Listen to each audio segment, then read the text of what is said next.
Record this. There you go. Thank you, Natalie. Right on time. So we are going to record this, and I'm going to share my screen with you in just a moment. Just work with me because this is my first time doing it during our meeting. There we go. Can you all see my screen? Yes. All right. All right. Well, welcome and good morning to our April 8th, 2022 Boston Urban Forest Friends meeting. I'm happy to have you all here. Welcome. And, for those of you who may not have been here for a while, welcome back. We have a nice agenda today. We have a few people that are going to give us some detailed updates. We always ask for updates from our community members about what the goings on in your communities. And I'm just really excited to have you all here. We have a full room, and yeah, I think we should get started. David, did you have anything that you wanted to say before we really get into it? Nothing, Jarrell.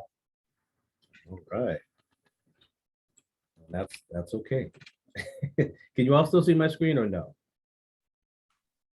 Nope. Nope. Okay. See, this is where I get a little confused. I thought I was still on. 1 second. I'll get it right, everyone. I'll get it right. It was there and then it disappeared. Now it's reappearing. There we are. All right. So these are our meeting norms, as you're all familiar with. During presentations, please keep your, if you're not speaking, keep your microphone on mute. Turn on your cameras if you're comfortable. We are recording. Wait until the end to ask questions and raise your hands for questions and put your questions in the chat. Please limit your questions or speaking time to 1 to 2 minutes to allow others to speak. Here's our agenda. So welcome spring. We have community updates and announcements. We'll have an update about Harvard Commons from Alana Fieser, who's joined us this morning. We'll have a couple of updates on Malcolm X Park. We have some Arbor Week events to go over. We have tree giveaway in Mattapan, Buff Symposium information, and we'll discuss our next meeting at the end of today's meeting. All right, so community updates. Who would like to share first? What's going on in your part of the world?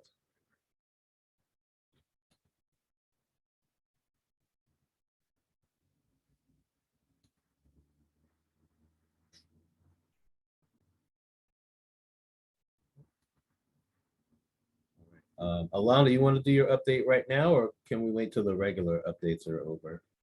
Oh, sure. We can wait till the regular update. That's Okay. fine. Yep. Thank you. Okay. Sarah, you're up. Hi, everyone. I can't remember if I already said this, so stop me if it's a repeat.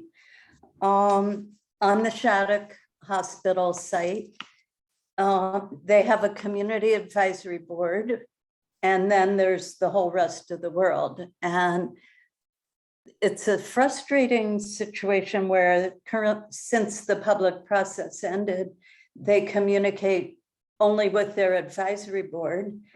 And the advisory board is not subject to open meeting law, like they don't have to post their agendas or minutes or meeting dates or anything. So we're kind of in this relying on friends to let us know what they hear. And what they heard is that the state has hired a firm, McCall and Almy, to manage an RFP process.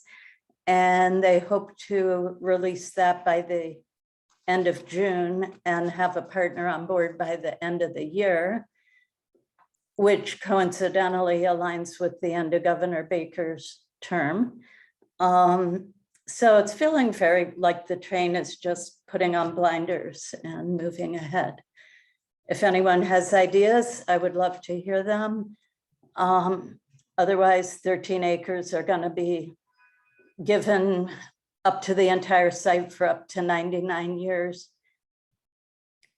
There will be an Article 80 process, but it would be great to get some consciousness raising before it gets to that point.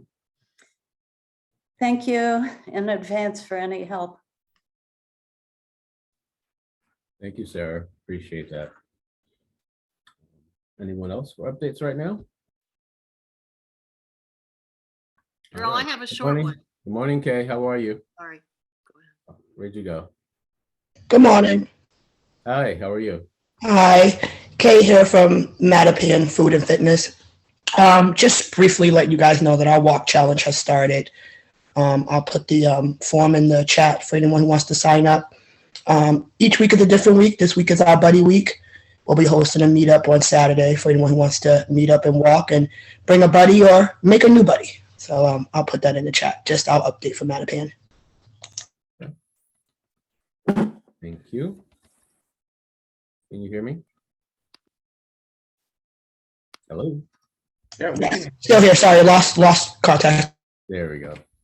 All right, any other updates? I have one, Jarrell. Okay, This is Margaret Picorni with, today I'm representing the Charles Gate Alliance. And this week we received approval from the Boston Conservation Commission to plant 15 new trees in the Charles Gate Park area in places where they will not be disturbed when the final design is installed. And I just wanted to say that I know that there may be some other people who have to deal with the Conservation Commission. It is an extremely challenging process.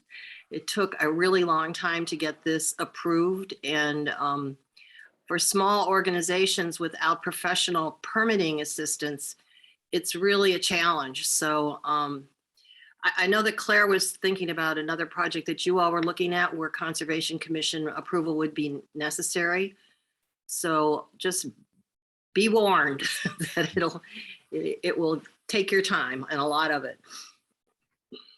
Yeah, thank you, Margaret. Yeah, we were looking at planting trees in Constitution Beach in East Boston and discovered it was DCR property that had all sorts of wetland issues, which are important protections, No, they are.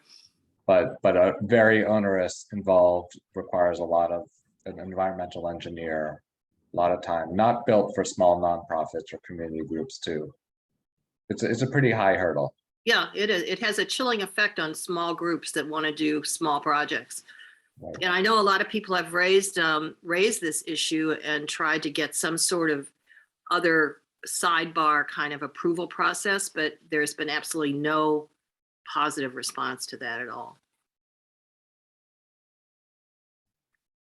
Just Thank you, one more Margaret. problem. thank you, Margaret. Well, congratulations, Margaret. I know you've been working very hard on that Charles Gate project, and it's great to see forward momentum, and can't wait for the final reveal of everything. Well, when it finally gets installed, there'll be more than 150 new trees put in.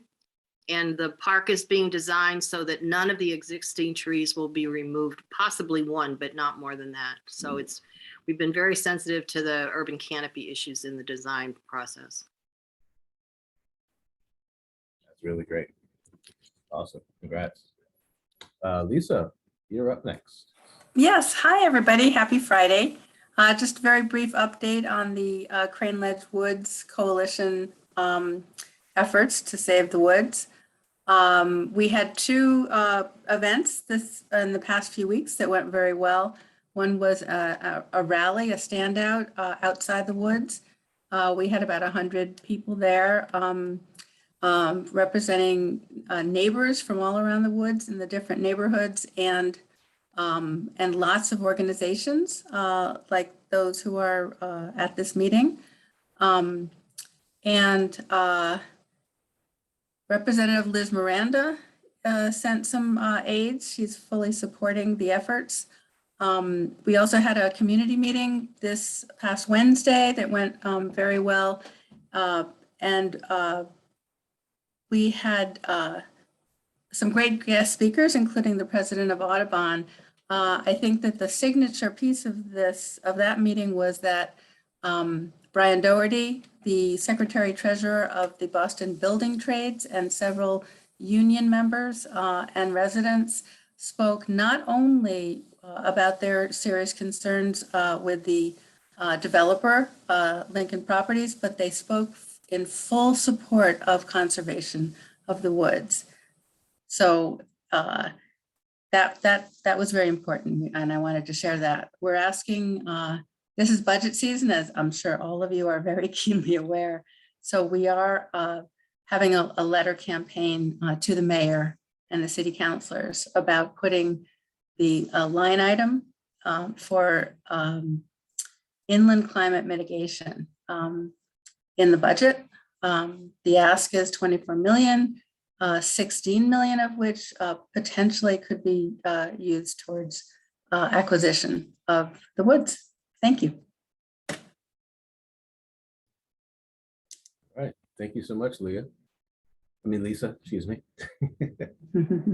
All right, Margaret, your hand is still up. Did you have something else or you just didn't put your hand down yet? Margaret? Okay, I think she's all set. All right, great. All right, not seeing any other hands for updates right now. I will pass it over to Alana. Alana, would you like to give us an update? Sure, Gerald, thank you. Good morning, everyone.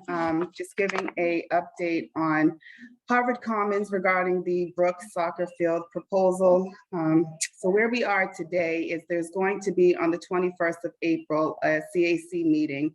The vote has been postponed on the land disposition agreement, which would allow for the developer to change the use of the land from the urban farm from which it was approved to the soccer field.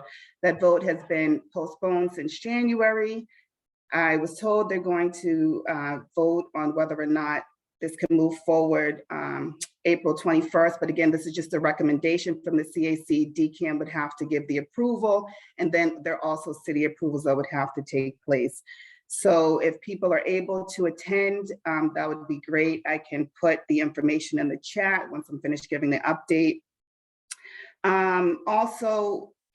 We are meeting, a few of us are meeting with the Dorchester Reporter. There was a pretty one-sided article that came out regarding this proposal that did not detail all of the real impacts in terms of the environmental impacts, the quality of life issues, the pollution, and all of that would come from a toxic artificial turf being installed in that area, all the trees that would be removed and everything else. So we're meeting with the same reporter, a group of us, to give the true side of why we are opposing this proposal. We will have a pre-meeting with the group next week on Tuesday, and then we will set up some time with the reporter. Hopefully before the CAC meeting, we'll have something in the media that tells the truth, gives a true picture of what is really going on here, because it was very one-sided what was written. So if anybody wants to be involved with that, I can also put my email in the chat. You can contact me and let me know. That would be great.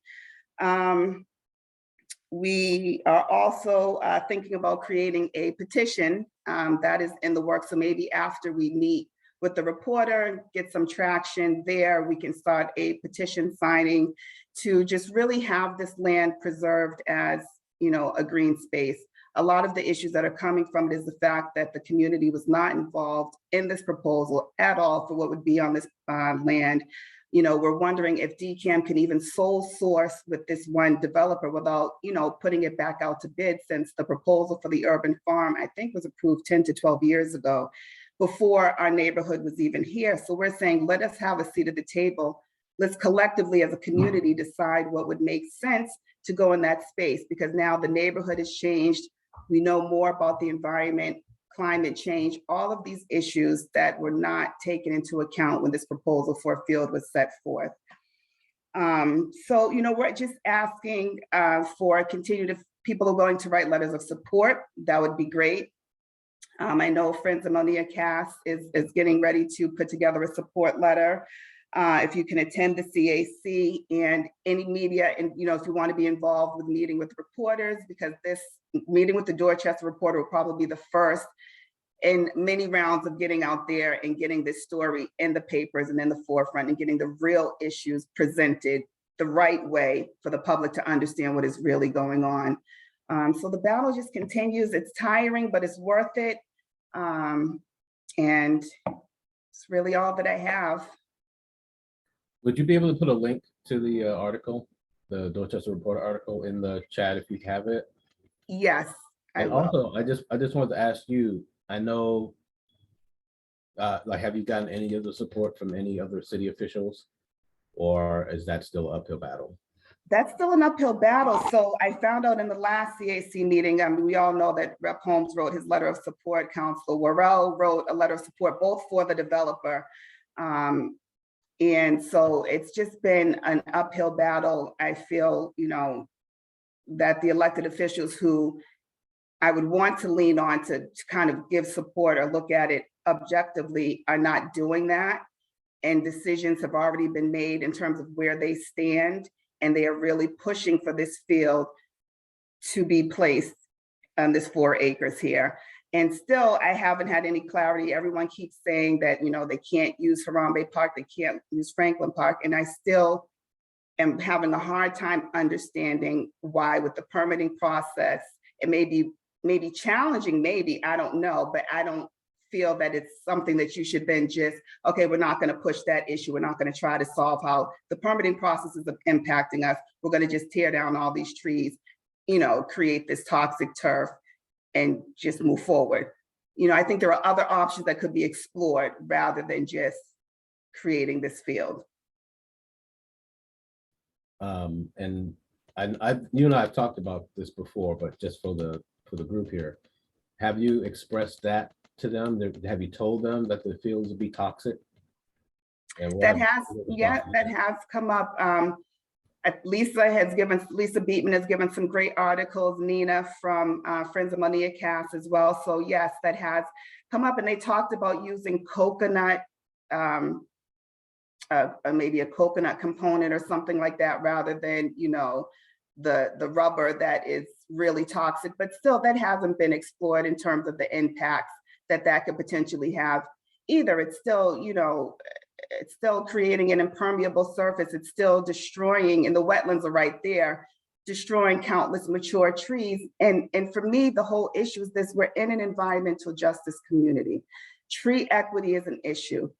A lot of us here have been on the meetings when they're talking about increasing the urban tree canopy and the urban forest in the city of Boston. So to have a proposal that is talking about destroying a portion of a tree canopy, it just flies in the face of everything with the Green New Deal and everything that is being discussed in this moment, you know. And I know that Sarah is working to protect the 13 acres further down, but it's all one contiguous canopy, you know. It's just so to chop up the 13 acres that Sarah's talking about, the 4 acres that I'm talking about, you're destroying this mature tree canopy.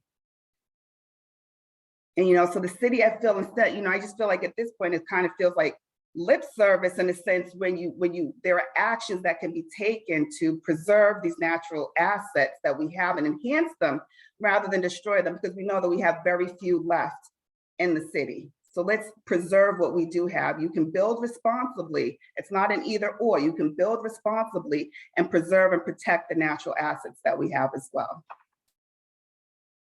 Thank you. Thank you, Alana. You're welcome. Thank you. Sarah, I see your hand up, please. Grace is Yeah, a question for Alana and then a clarification. Not to put anyone on the spot, but there are a couple of people here who I think know about the wetlands ordinance. And I wonder if a soccer field with artificial turf counts as building something. And what is the proximity to the brook? Do you know? I don't know. They haven't given any clear because, and again, my issue is that they have this PowerPoint and it's still on the draft stages. So they're asking for the CAC to kind of make a final recommendation based on a draft PowerPoint. But on the PowerPoint that they have, there's a 25-foot buffer from the wetlands to where the beginning of this soccer field is going to start. I don't know the exact location from the brook, but they did indicate the wetlands, a 25-foot buffer. And I know, Sarah, you and I were having the conversation about the fact that I think you said it's like 200 feet that it's, you know, they're supposed to have a buffer of that size, right? Right, So, 25 is not enough. correct. And there's just so many layers of this to unpack, so many reasons why they're trying to fit this 4-acre field on this land where it just doesn't even really fit. It doesn't make sense. I really feel like there are other options that need to be explored, that they're laser focused on this space being a field, and that is it. And thank you. And my clarification is on the Shattuck site, it's already been destroyed. We're trying to create an opportunity to restore. And yeah, thank you for mentioning that, Alana. Oh, yeah, it's awful. It's awful. Thank you, Alana. Thank you, Sarah. It seems like we have these types of conversations all the time with our buff groups. You know, we're trying to save trees. We're trying to save it before they're torn down, and we're trying to rebuild after they're torn down in other places. And I guess that will segue us into our next conversation about Malcolm X Park in Roxbury. I'm not sure if you're all familiar with what's going on there, but the city of Boston is working to tear down 54 trees at Malcolm X Park in Roxbury. I think they've already started. There's one, I live near there, so there's one huge tree that's already been toppled over and just left there like a, you know, it's just toppled over, and half of it's in the ground, half of it's out the ground. But the amazing and terribly sad thing about that is that it's budding. The tree is still budding right now, as if it's gonna have an opportunity to grow or to, you know, whatever. But there are a few people that are part of our group that are advocating for that and have been to the meetings. Nina Ladegra is not here, but we do have Allie Hipple, who is here, who would like to say a few things, make a few comments about what's going on in Malcolm X Park. Allie, are you there? Yeah, thanks, Jarrell. Might have just frozen. Hi, Did I pronounce your name right? it's Hypel, but everybody says Hipple, so I got you. understand. Yeah, Allie Hypel. I'm a Thank you, Allie. publicist with Conservation Law Foundation.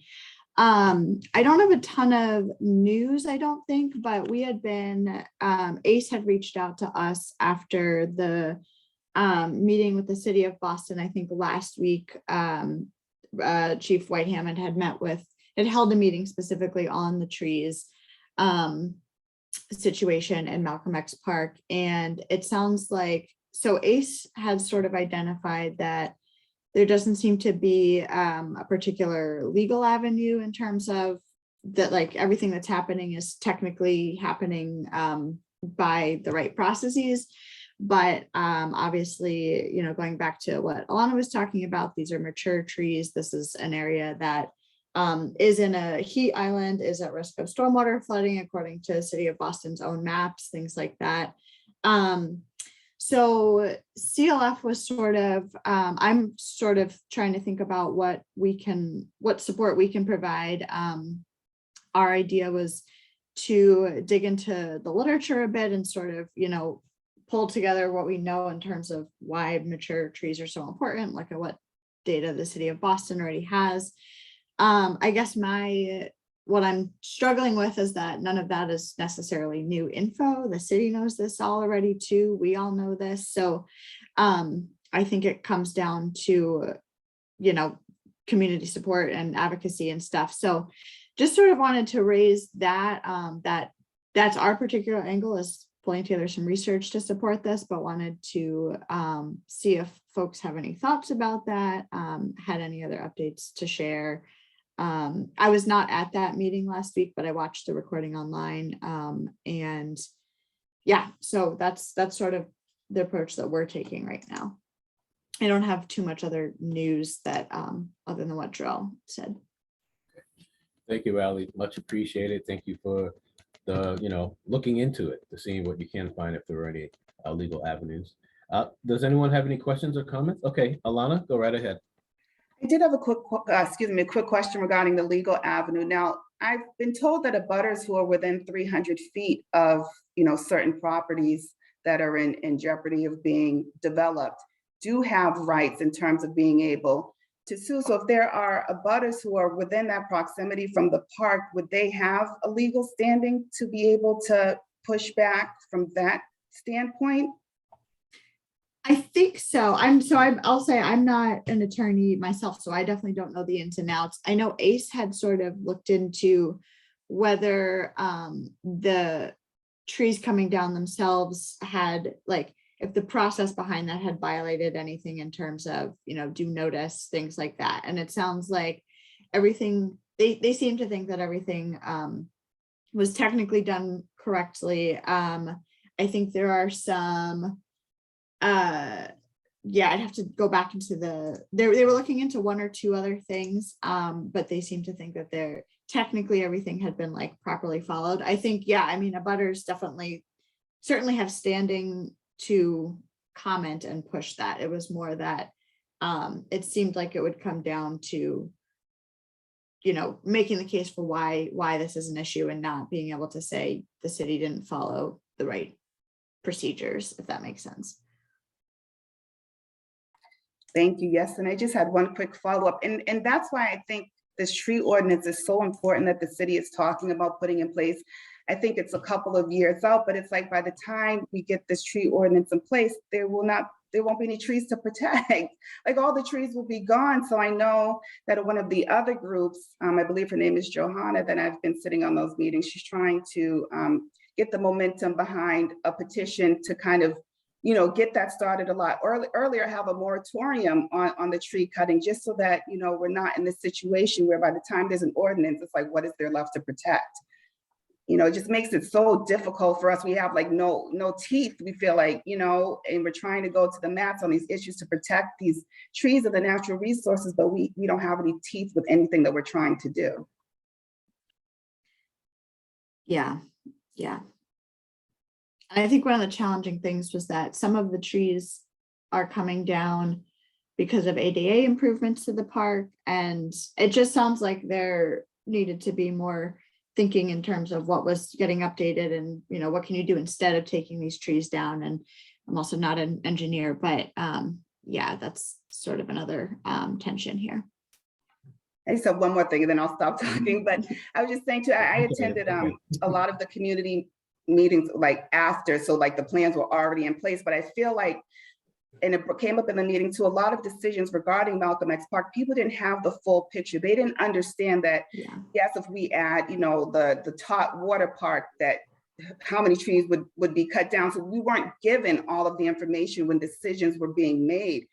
So I mean, it's like, do you go back and scratch it and start all over with the trees in mind? Like that to me would make the most sense. Like you cannot have a one-sided conversation. You have to give people all of the information so they can be informed in the decision-making process.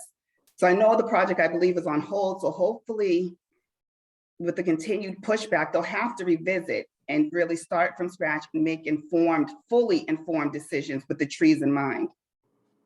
Yeah, totally agree. Yeah, I think as of the last I had heard was that there was a pause on at least some of the work.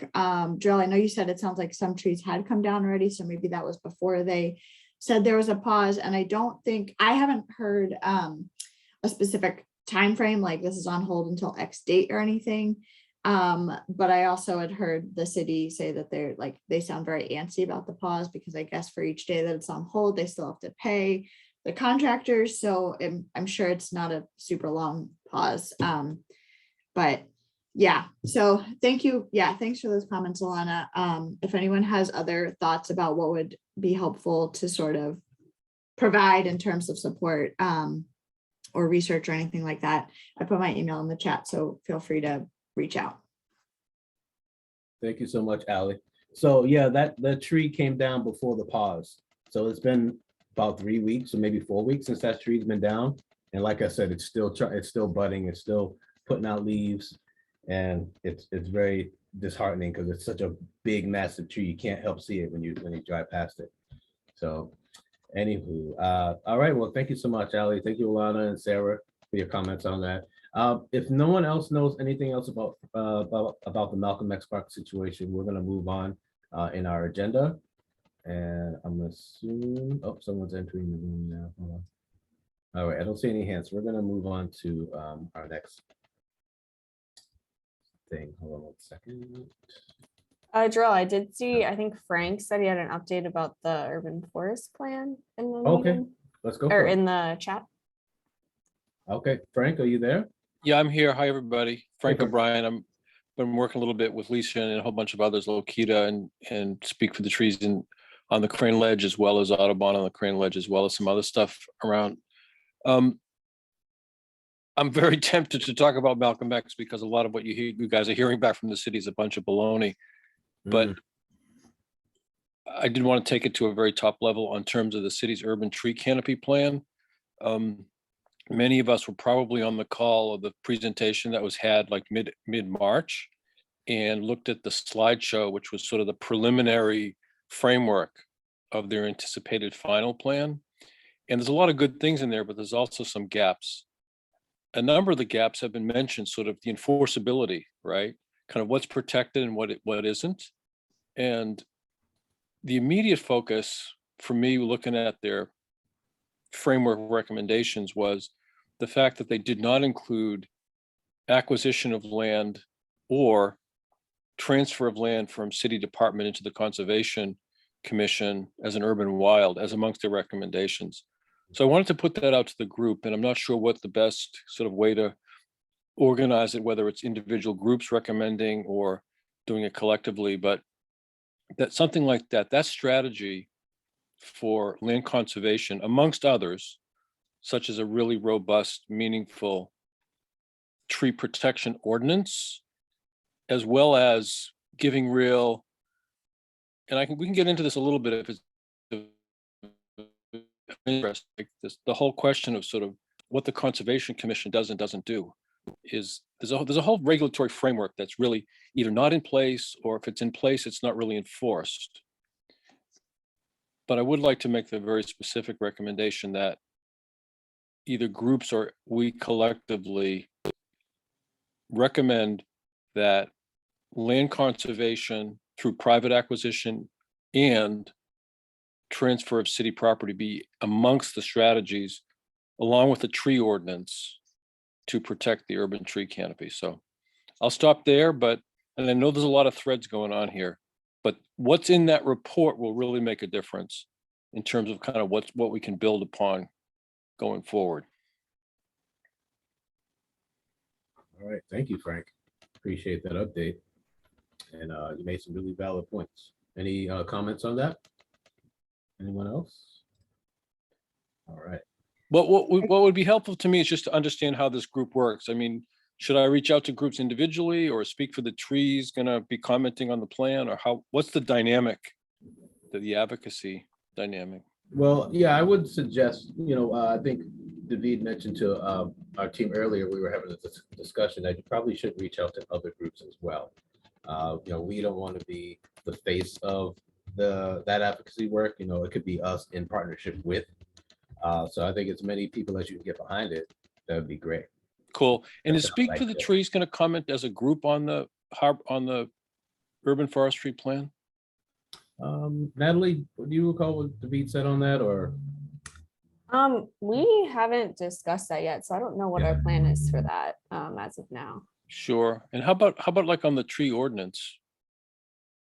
We've been having conversations, and we had last month, was it, or 2 months Maggie was ago? here. Yeah, and some people from the city councilor's office were here to talk about the ordinance. And so we've been having conversations and bringing them in to give other people in this group a voice to ask questions. And so that's kind of where we're at with that so far. I know it's a slower process with getting that updated, because I think they're waiting for the UFP to be released before they edit that language, because it'll be influenced by the UFP. So just to confirm, Speak for the Trees as a group is not going to comment on the urban forest plan draft, but we can, as individual organizations, advocate kind of either on our own, or if we choose to organize together as a joint letter or something like that. Yeah, I think this space is for bringing those things to this group, and there are lots of people that are representing different organizations here. And so usually what we have people do is at community updates, they can say, hey, I have this thing, if you want to sign on to this letter, help me draft it. And individual organizations within this group will then choose to support. So Cool. that's That makes how we total have it. sense. Yeah. Cool. Thank you for that. I'm done. Thank you. Thank you, Frank. Appreciate Thanks, Gerald. that. No problem. All right, so let me share my screen again.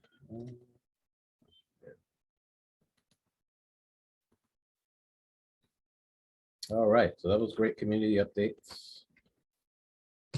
And now, so we have an update about our upcoming Arbor Week 2022 events.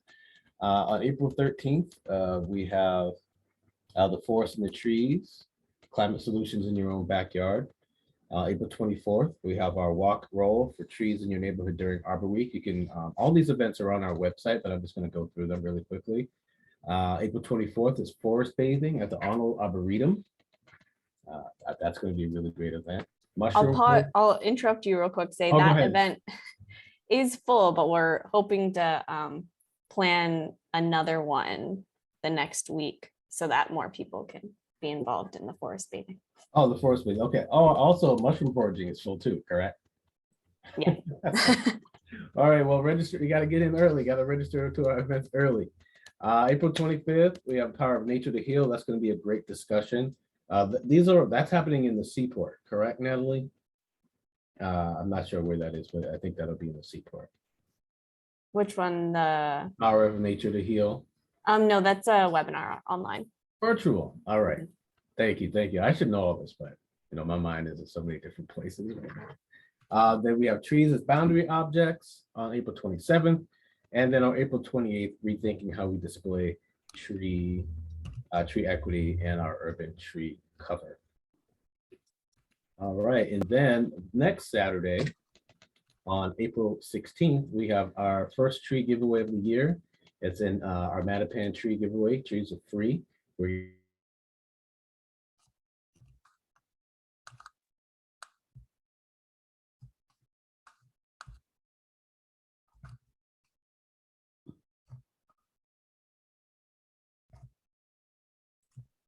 Did Jarrell freeze? I think so. Oh no. Hopefully he can get back soon. Yeah, it looks like he's frozen. Yep. Yeah, I can take over here, see when he is able to get back. Yeah, we have our giveaway in Mattapan. It's open to Boston residents. Oh, looks like he got kicked out. Hopefully he'll be back soon. Yeah, I can put that link in the chat for people to sign up to reserve a tree. And yeah, we're hoping to have lots of people come out that day. Natalie, what species of trees this year? I have to look at that real quick. It got changed yesterday. So I have to look at that. Okay, thanks. Yeah. It should be within the sign up form as well. So let me see.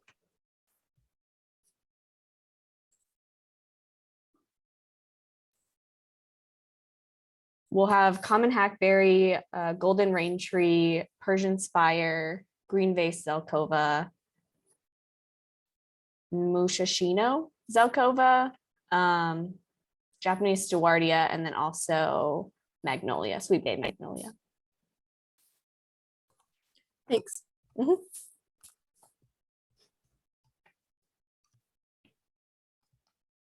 Jarrell just informed me that the internet at the office went down. So Thank you.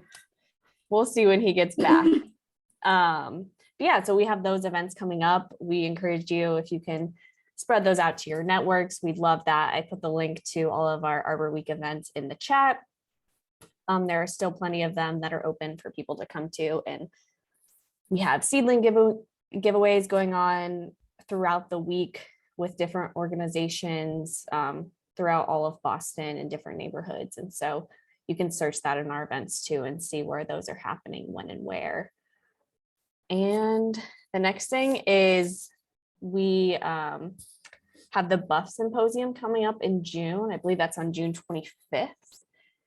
And I think Jarrell just got a spot at the library, and so we'll be sending out more information about that as well. But if your group would like to table or even potentially present, I'm throwing a link in the chat. You can, that's on our Buff website. You can sign up and just indicate if you want to table, if you want to present, or both, and just give a little description if you want to present of what you'd be presenting about. So hopefully we can get an agenda. And so, yeah, there's plenty of space. We're still planning it. I think Jarrell met with some people within this group to think about what types of speakers we can have and things like that. So if your organization wants to speaker table, we'd love to have you there.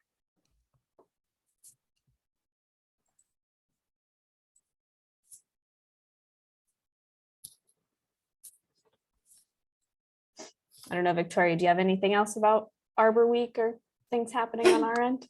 I think I could just add that the event at the Seaport that Jarrell was thinking about is actually on April 29th, and it's a poetry event where we will have poets both presenting some poetry, but also then participants will have opportunities to create their own poetry.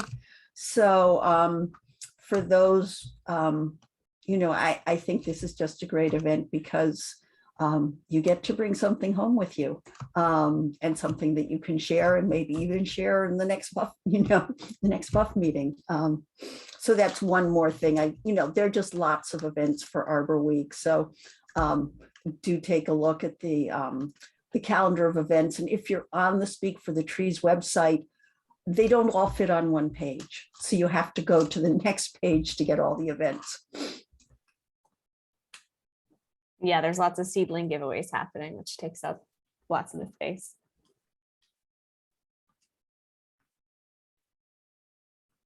But yeah, I think we're just about at the end. Does anyone have any last minute things that they want to say before we close out the meeting? Frank? Yeah, hi. I do want to give a shout out to Bill for the article that was in the Dorchester Reporter about the value of trees. It's very important to get that word out. So really outstanding for sure. The other thing, and Lisa alluded to this, is the budget's coming up, and it'll be interesting to see how the Mayor Wu positions climate and resiliency issues. There's been a lot of focus on housing, of course, and I'm not aware of anybody that opposes affordable housing. But there's been much less attention paid to climate resiliency, although the mayor, as councilor, obviously was a real leader on that.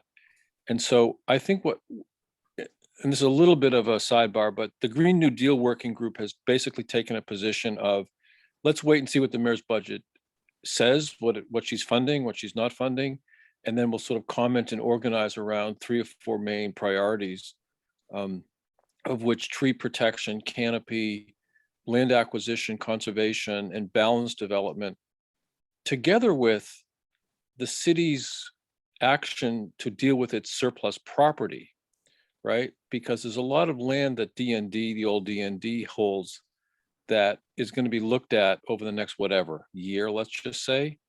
And so there's a whole set of interconnected things, and I think Bill talked about it in the article. If you haven't read it, definitely do that. So it's important to monitor this and use groups like this to sort of speak with unified voices, which is more powerful. And then lastly, the regulatory framework is so important, because you hear things like, well, there's a tree that's been falling down, but it's still budding, right? Just speaking to the resiliency of nature, which is its own poetry. And the city hasn't implemented its regulatory framework for things like tree protection, expanded riverfront, as was mentioned earlier by Alana about the Canterbury Brook and stuff. So moving the wheels forward on that is really going to be important. And it's hard with so much going on. So it's like budget and it's regulatory framework, and looking forward as we can to sort of make progress on these things. So thanks for the chance to sort of wrap around some of those issues. Yeah, and it looks like Jarrell might be Hello. back. I'm back. Yeah, our internet in the building crashed. I'm coming through on my hotspot on my phone now.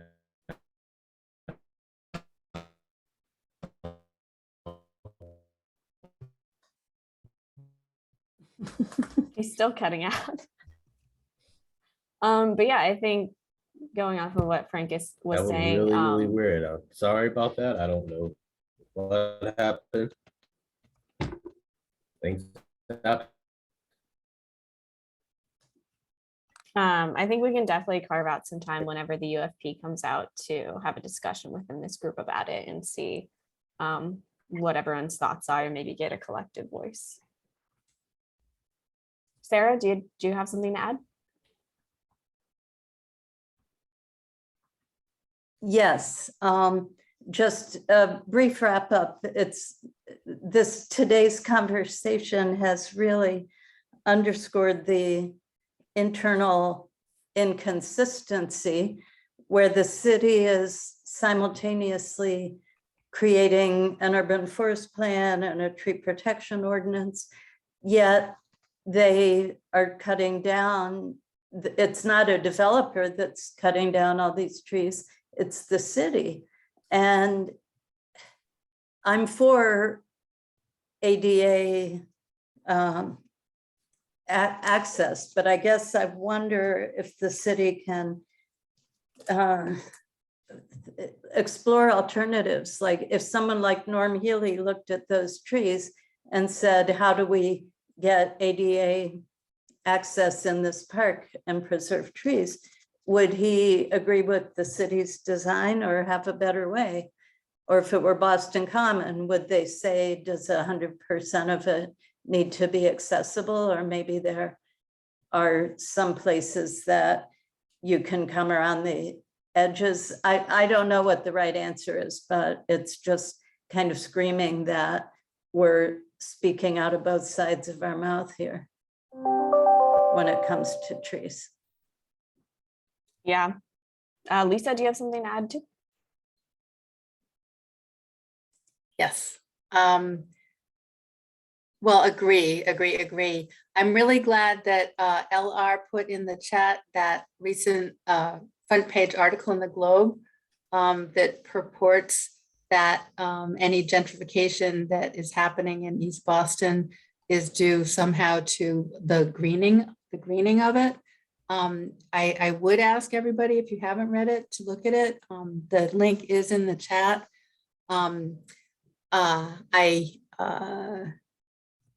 I don't, maybe I'm misreading it, but the